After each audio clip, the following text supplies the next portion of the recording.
Thank you, Mr. Chairman. I'll give you a moment to put on your earpieces. Can you hear me well now?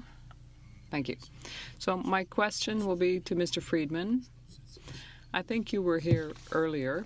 Senator Baker raised a question with Senator Dick about the conflict that could exist with this law vis-a-vis existing provisions in the criminal code,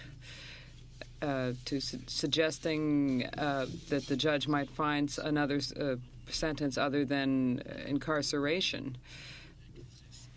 Now, whether this person, based on whether this person is Aboriginal. So, what will be the most important factor, the crime or the origin of the victim?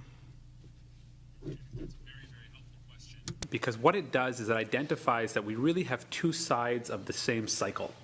That is, it is the over-incarceration of Aboriginal peoples that is a prime contributor to the over-representation of Aboriginal people as offenders.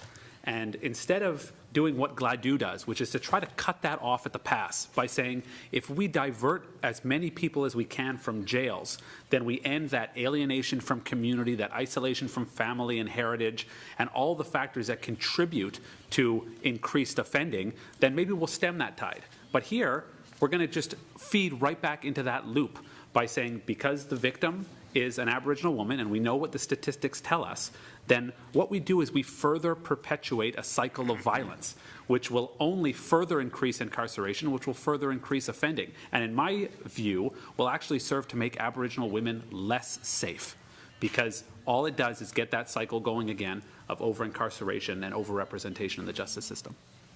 Merci. Merci, Monsieur le Président. Senator. Thank you, Mr. Chairman. In the paragraph 40 of the Truth and Reconciliation report in relation to justice, Senator Sinclair, I hope I read this correctly.